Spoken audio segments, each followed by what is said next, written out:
senté y le pedí al cantinero una copa y después la boté. Mi nombre es Fernando Restelli y soy el director del cortometraje Guajiro, que forma parte de la competencia argentina del Festiflick. Guajiro es un cortometraje que nace en el marco de un taller realizativo de la Escuela de Cine y Televisión de San Antonio de los Baños, en Cuba, que fue coordinado por el cineasta filipino Lab Díaz y el crítico y programador Jean Perret. El taller consistía en vivir por un mes en la escuela y realizar durante ese tiempo un retrato de los espacios y personajes que habitan San Antonio de los Baños. Antes de viajar a Cuba, recuerdo que me llamó mucho la atención la noticia respecto a que ese año era el primer año en que Cuba se había obligado a importar azúcar para el consumo en la isla, y en esa misma nota se recordaba con nostalgia los tiempos en que Cuba exportaba azúcar y tenía el plan de producir determinadas toneladas de azúcar como una meta a alcanzar a largo plazo. Y esto me llevó a interesarme mucho por la agricultura cubana, así que una vez que ya estaba instalado en la escuela, decidí salir a caminar, a recorrer las inmediaciones de la escuela, que está rodeada por campos de distintos tipos de cultivos. Algunos son de flores, pero otros son de alimentos. Y en ese momento, particularmente, era un momento de cosecha de maíz. Entonces pedí prestada una bicicleta y comencé a recorrer estos campos. Llegaba a un campo y hablaba con un campesino, le preguntaba qué estaban haciendo y me contaban si estaban plantando. Me decían, bueno, en tal otra finca hay personas que están cosechando tal cosa. Entonces me dirigía así de uno a otro punto de ese mapa que fui creando alrededor de la escuela de San Antonio, buscando imágenes de guajiros cosechando distintos productos, tanto sean las flores para los cementerios o en particular los maíces para el consumo. Entonces, cuando me encontré con este contexto, decidí, sin siquiera pensarlo mucho, decidí poder pensar en registrar este universo a través de determinados elementos pictóricos y estéticos provenientes del cine militante del 60 y 70, como podía ser la cámara en mano, el blanco y negro en 4:3, como una cierta forma de poder remitir a ese cine y pensar, construir un paralelismo entre aquellas ideas de revoluciones latinoamericanas de los 70 y la importancia de la autorrepresentación de los trabajadores en este contexto. Es por eso que llego al campo y empiezo a filmar con mi cámara, y siguiendo de cerca a los guajiros mientras trabajan, y a medida que voy acercándome y dialogando con ellos, voy construyendo un vínculo más cercano con algunos de ellos, y entre ellos me encuentro con quién es el personaje principal, digamos, por decirlo de una manera, que es el guajiro a quien le realizo una entrevista, donde lo que a mí me interesa es demostrar la forma en que, demostrar no, pero sino como dejar abierto una ventana hacia la formación intelectual de los campesinos cubanos, en el sentido de poder dar cuenta del universo de conocimiento del lenguaje y de formación que tiene un campesino cubano respecto a cualquier tipo de tema que se le pueda ocurrir. Es por eso que me interesa mucho que la película termine con una expresión discursiva, con una pregunta tan bien formulada como la de ese guajiro, porque nos invita a tener como esta otra perspectiva, la perspectiva de la educación cubana en la vida campesina, y de qué forma eso constituye también como parte de ese corpus intelectual que es la revolución en sí.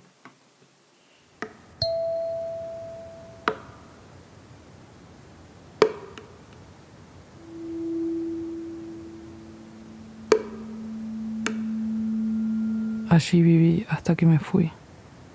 hasta que me vine para acá. Ahí. Acá. Allí. Allá. Hola, mi nombre es Melissa Liebenthal y soy la directora del corto Aquí y Allá, que se está presentando en esta edición del FestiFreak en la competencia argentina de cortometrajes del año 2020. Aquí y Allá es un corto que se pregunta básicamente por el significado del estar en casa y la casa como este espacio físico y concreto donde dormimos, donde nos duchamos y a la vez un espacio mental eh, que tiene que ver con el lugar donde crecimos, la cultura en la que nos desarrollamos. Empecé a trabajar el proyecto con Google Earth porque me parecía interesante este programa para hablar de estas cuestiones de la distancia y para girar alrededor de esta pregunta que es ¿dónde está mi casa? Por la posibilidad que otorga el programa de ubicar sitios completamente específicos dentro de este mapa, que es a la vez una reproducción fotográfica del mundo.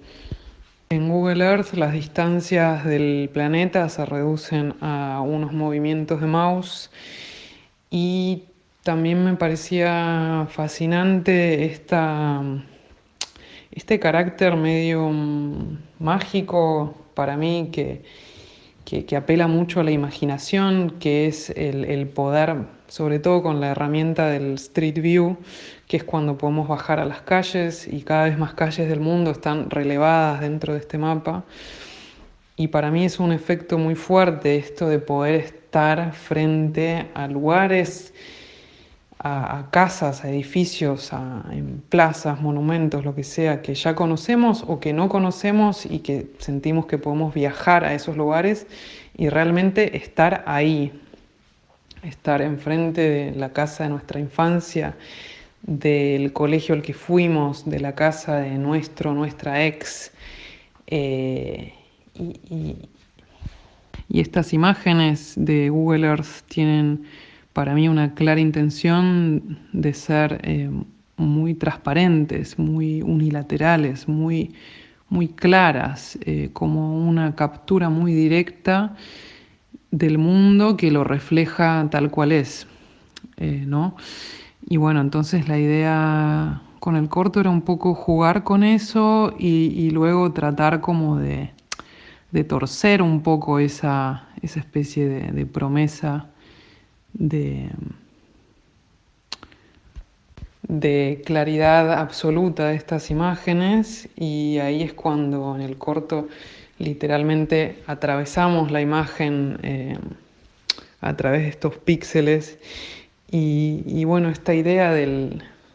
zoom extremo también viene desde adentro del programa, desde adentro de Google Earth, porque digamos,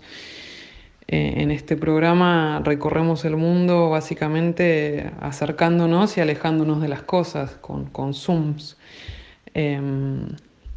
Vamos desde el espacio exterior y nos vamos acercando al continente,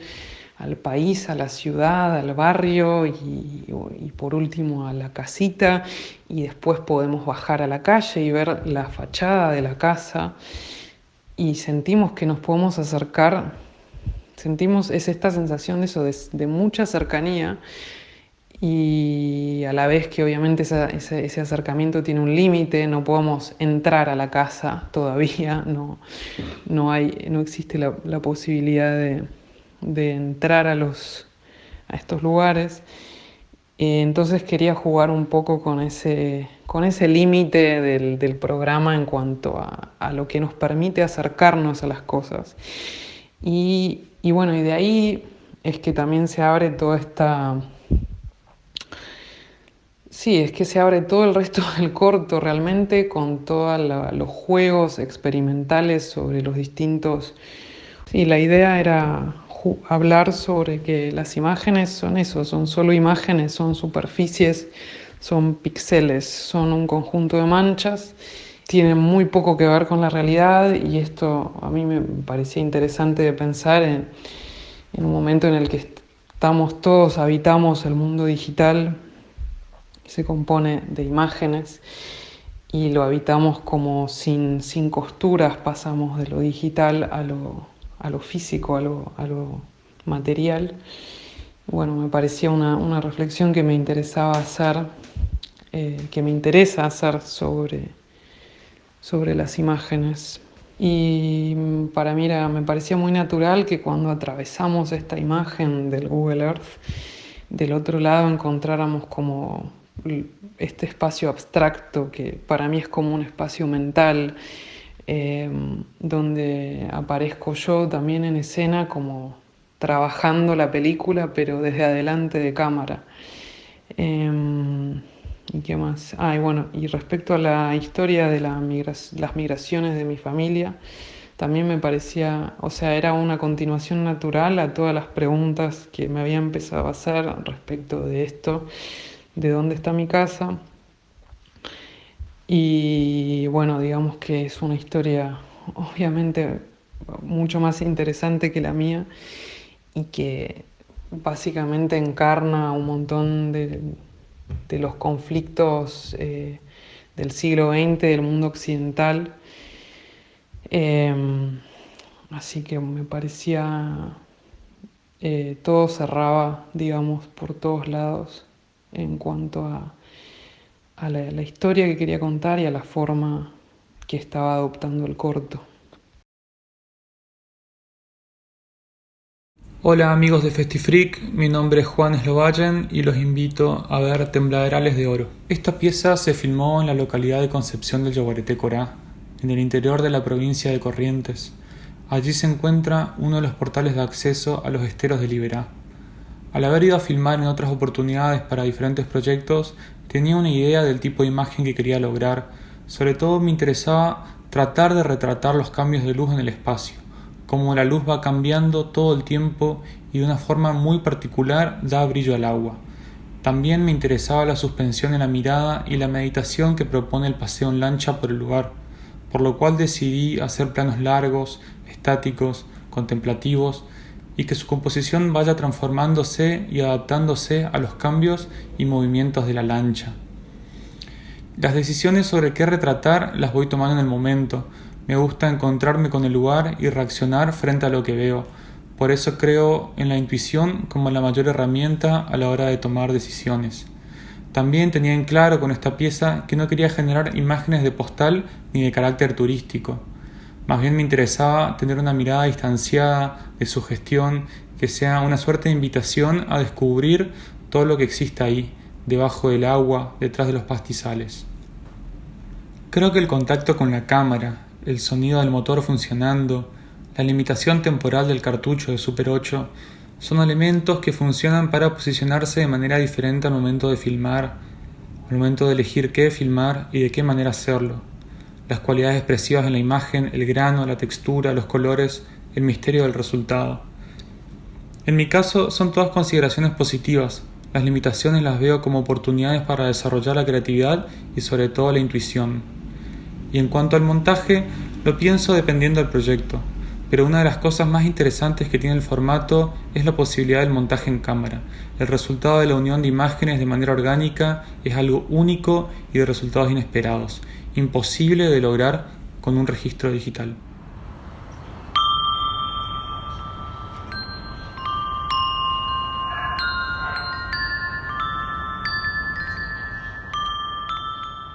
Bueno, hola, mi nombre es Francisca Jiménez,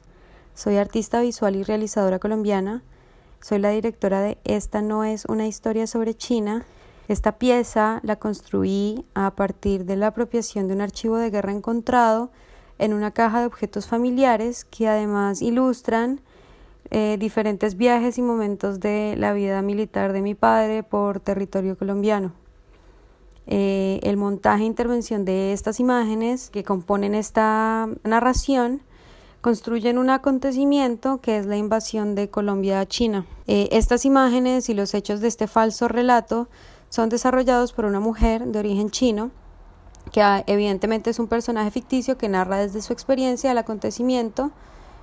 que tuvo lugar aparentemente en 1984. En esta ficción me di la libertad de relacionar elementos como símbolos, tales como el nacionalismo, la figura de la doncella, del héroe soldado, la decadencia de la patria, y poner como un poco en crisis la representación subjetiva y narrativa del conflicto armado colombiano durante los años 80 y 90, que como es sabido está atravesada por múltiples formas, aproximaciones e interlocutores.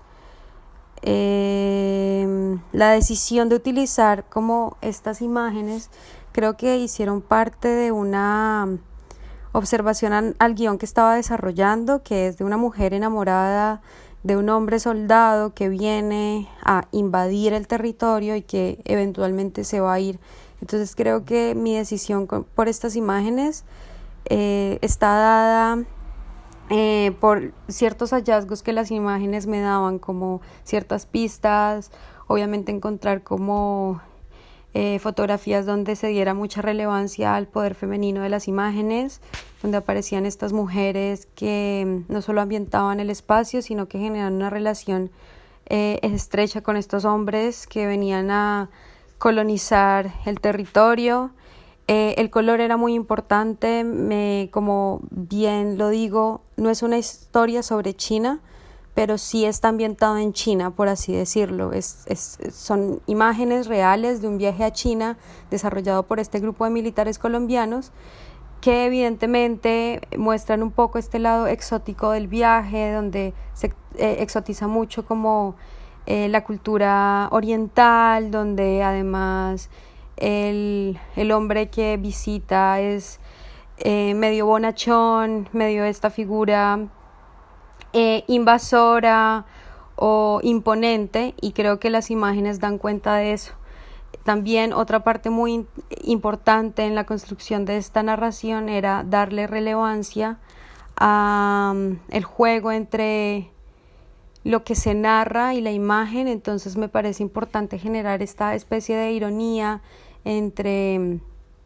lo que esta mujer menciona con esta imagen que puede inclusive subvertir el significado, como mencionar si una mujer está triste, poner una mujer feliz, o poner la vida y la muerte y hacer este juego entre imágenes de personas en medio de una guerra terrible como es la colombiana y en medio de un viaje turístico feliz a China o a diferentes lugares del Pacífico Oriental. Entonces creo que esa fue como las razones para desarrollar este montaje y la decisión de utilizar estas imágenes. Y creo que este resultado solamente se pudo dar también por la utilización de esta voz en off, que remarca mucho no solamente un lenguaje diferente, sino también como un tono y una suavidad muy representativa de una mujer que está enamorada. Y nada, espero que les guste, espero que llene expectativas. Siento que, así como lo digo en el texto, es una historia completamente pensada para hablar de Colombia y hablar de territorio colombiano y de cómo se entiende también el conflicto armado desde diferentes perspectivas, y esta es una de ellas. ¿Qué pasaría si encontrara mi vida en la basura? ¿Qué pasaría si encontraran las imágenes de un viaje? Hola, ¿cómo están? Soy Manuel Embalse y acaban de ver o están por ver Enciclopedia Catálogo, un cortometraje que surge a partir de otro corto mío que se llama Eliminar Videos, donde me pregunto qué va a pasar con todos los videos de celulares que filmamos, o dónde están todas las papeleras de reciclaje, o dónde va todo lo que nos sirve, dónde están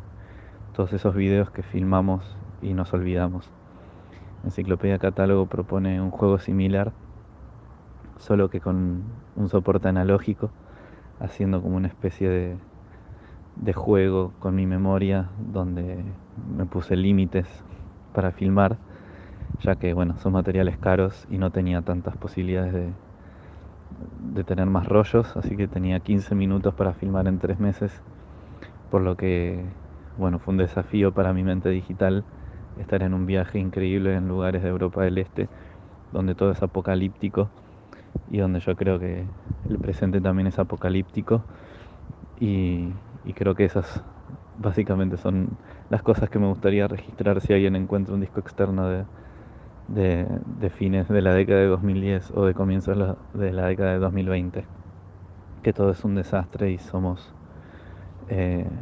rastros y huellas de la autodestrucción. Es un poco dark, pero creo que es así. El proyecto no fue guionado en un principio, estaba pensado usarse para un largometraje que estoy haciendo que se llama Las Ruinas Nuevas, un ensayo arqueológico sobre la basura electrónica. Pero bueno, trabajar con soportes analógicos me resulta muy siglo XX y siento que no empataba mucho con trabajar con el descarte de las computadoras o con el descarte de los celulares. Así que decidí hacer un proyecto aparte que se convirtió en Enciclopedia Catálogo. Fue producto también de editar mucho los materiales, de no querer solo hacer un corto experimental en fílmico, sino también me interesaba realizar preguntas, por un lado pedagógicas y por otro lado que cualquier persona pueda verlo. Por eso el paso del tiempo también ayudó para que surja Enciclopedia Catálogo, donde también pude incorporar algunos de mis intereses también que no son puramente digitales, sino también que se refieren a la basura y a la memoria de la basura y a la memoria de una ciudad, como es encontrar cartas rotas o fotos de personas que no conozco, que a la vez estoy haciendo un proyecto analógico, literalmente estoy haciendo un libro con descartes de vidas que no conocí y me pareció una linda forma